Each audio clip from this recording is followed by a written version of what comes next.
Welcome to Storytime from Space, a project of the Global Space Education Foundation. To learn how you can support this exciting project, please visit storytimefromspace.com.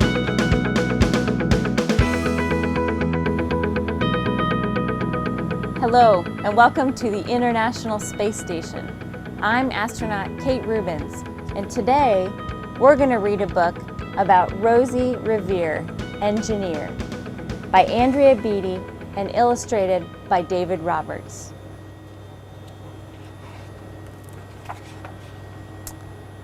This is the story of Rosie Revere, who dreamed of becoming a great engineer.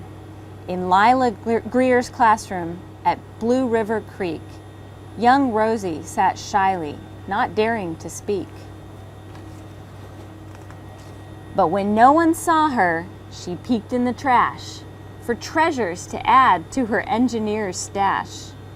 And late at night, Rosie rolled up her sleeves and built in her hideaway under the eaves. Alone in her attic, the moon high above, dear Rosie made gadgets and gizmos she loved. And when she grew sleepy, she hid her machines far under the bed where they'd never be seen.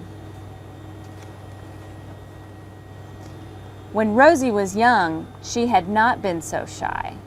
She worked with her hair swooping over one eye and made fine inventions for uncles and aunts, a hot dog dispenser and helium pants. The uncle she loved most was zookeeper Fred. She made him a hat to keep snakes off his head, from parts of a fan and some cheddar cheese spray, which everyone knows keeps the pythons away. And when it was finished, young Rosie was proud. But Fred slapped his knee and he chuckled out loud. He laughed till he wheezed and his eyes filled with tears, all to the horror of Rosie Revere, who stood there embarrassed, perplexed, and dismayed. She looked at the cheese hat and then looked away. "I love it," Fred hooted. "Oh, I truly do." But Rosie Revere knew that could not be true. She stuck the cheese hat on the back of her shelf, and after that day kept her dreams to herself. And that's how it went until one autumn day, her oldest relation showed up for a stay. Her great-great-aunt Rose was a true dynamo who'd worked building airplanes a long time ago. She told Rosie of the tale of things she had done and goals she had checked off her list one by one. She gave a sad smile as she looked to the sky. "The only thrill left on my list is to fly. But time never lingers as long as it seems. I'll chalk that one up to an old lady's dreams." That night, as Rosie lay wide-eyed in bed, a daring idea crept into her head. Could she build a gizmo to help her aunt fly? She looked at the cheese hat and said, "No, not I." But questions are tricky, and some hold on tight. And this one kept Rosie awake through the night. So when dawn approached and red streaks lit the sky, young Rosie knew just how to make her aunt fly. She worked and she worked till the day was half gone, then hauled her cheese copter out onto the lawn.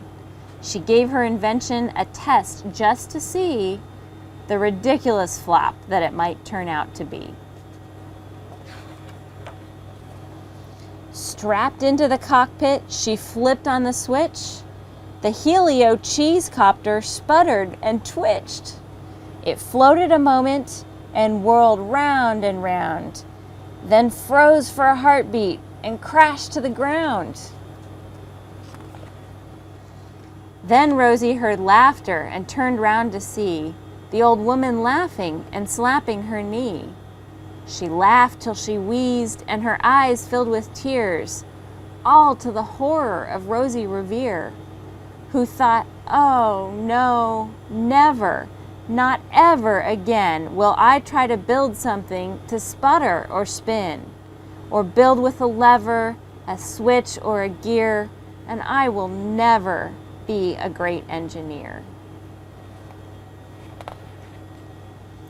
She turned round to leave, but then Great-Great-Aunt Rose grabbed hold of young Rosie and pulled her in close, and hugged her and kissed her and started to cry. "You did it! Hooray! It's the perfect first try.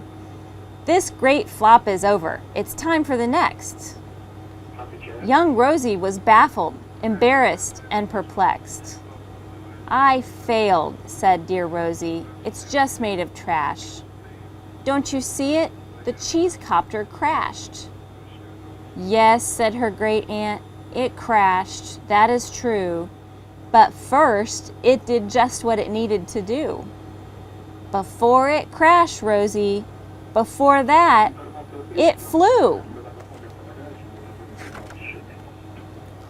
"Your brilliant first flop was a raging success.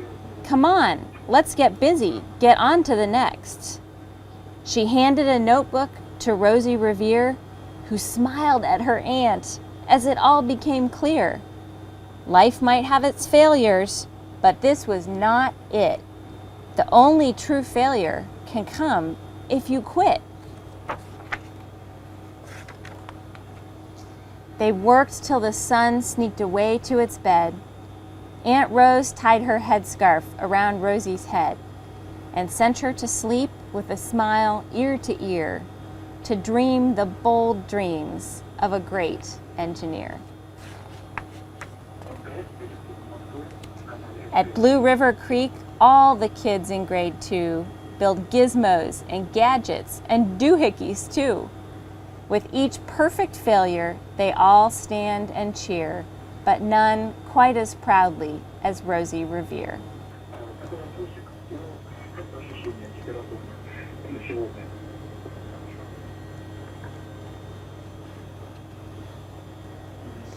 Thanks for joining us today on the International Space Station.